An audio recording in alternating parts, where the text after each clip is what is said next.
he broke into song. Come on, now, touch me, babe," warbled Murphy, channeling Jim Morrison and shaking his hips. Democrats were running a joyful campaign, he explained. "They're trying to scare people to vote for them, and we came from the school where we were inspired to vote for people."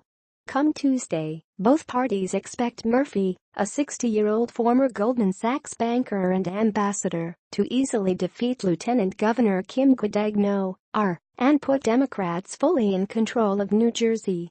Outgoing Governor Chris Christie, once one of the most popular figures in Republican politics, is so unliked that New Jersey's election has become an afterthought to the barn-burner races in Virginia. But the race here is one of dozens that parties and outside groups have flooded to test messaging, show off clout, and, for Democrats, exploit the unpopularity of President Trump. In Washington, Democrats are hoping to secure control of the state Senate and with it the entire state government. In Maine, progressives are trying to force the expansion of Medicaid coverage with a popular ballot measure. In Trump's own New York City, Mayor Bill de Blasio is trying to frame an expected landslide victory as a rebuke of the president. The best reason to vote on November 7th is because of what happened last year on November 8th, de Blasio told the congregation at the First Baptist Church of Crown Heights on Sunday morning. Millions of people didn't vote, and they woke up that next morning to a rude awakening. Very rude. I think you know what I mean. The New Jersey race is taking place on favorable Democratic turf. Just 41% of the state backed Trump for president. Less than 20% of voters say they view Christie favorably, a fact Murphy has exploited by slashing the Christie-Guadagno administration in debates and attack ads. On Saturday, as Guadagno stumped across the southern part of the state, even some Republican voters grimaced at the name of the president and their governor. At a campaign office in Burlington County, volunteers had pasted up images of Ronald Reagan, the Nixon family, and even the villain from Ghostbusters 2.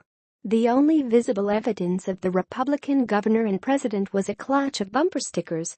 Catherine Colonna, 38, a candidate for the township committee, said that she is proud of her ticket, but working to separate herself from the president. "Let me just say, I'm biracial, and he's made some remarks that I wouldn't be comfortable repeating at my family's dinner table," she said. Guadagno, who's closing out her campaign with a busy bus tour, has also distanced herself from the party's more toxic figures. On Saturday, she stumped alongside former Governor Christie Todd Whitman, who echoed her attacks on Murphy as an out-of-touch banker who had turned New Jersey into a sanctuary state. At each stop, the Republicans predicted that independents and Democrats would hear that message and come around. "I was down by 17 points with a week to go," Whitman told voters in Burlington County, recalling her upset 1993 campaign. "Kim's only down by 14. The New Jersey race is one of many in which Republicans have grabbed onto sanctuary city status as a way to portray Democrats as weak on crime. A widely seen campaign flyer on Long Island warns that a Democratic candidate for Nassau County executive would kick open the doors to MS-13 gang members. In several races, Republican voters have received mail urging them to head to the polls by invoking National Football League players who have protested racial injustice by taking a knee during the national anthem. Democrats, who watched Republicans pick off local offices and state legislative races during Barack Obama's presidency, have counterattacked with a combination of Trump bashing and careful investments. In New York, where Westchester County Executive Rob Astorino is seeking a third term, Democrats have run ads linking him to Trump, while Trump donor Robert Mercer has put $1 million toward an effort to defend him. The Democratic National Committee, under fire and underfunded because of the lingering bitterness of the 2016 primaries, has gone for broke by investing hyper-locally. There has been little national investment in Utah, where voters will elect a replacement for former Congressman Jason Chaffetz, and Republican John Curtis is favored to win. But an Every Zip Code Counts program, started this year, has led to investments in the race for mayor of Charlotte. In Fayetteville, Arkansas, And in Albuquerque, an increasingly Democratic city, where low off-year turnout has often benefited Republicans. The Republican National Committee, flush with cash, has been playing at the same level.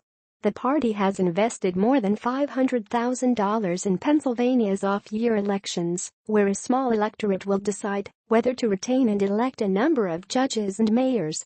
To local Democrats' consternation, the state and national GOP investments may end up doubling their own. But both parties, along with a constellation of outside groups, have dumped money into a battle for one seat in Washington's state Senate. As of Friday, more than $8.5 million had been spent by Democratic nominee Manka Dhingra, Republican nominee Jinyoung Lee England, and outsiders. Tom Steyer, a hedge fund multimillionaire who is running national TV ads arguing for Trump's impeachment, has put $250,000 behind Dhingra. Koch Industries has given $25,000 to England. Democrats, nervous about Virginia and eager to reverse their Obama-era losses, have grown increasingly confident about a Washington state win. A victory there would put them in charge of every branch of state government. A win the same day in New Jersey would increase the number of Democratic trifectas from 6 to 8. Local Democrats credit the Democratic National Committee, which helped fund a digital advisor, for helping them find old England tweets that have been pivotal to the campaign.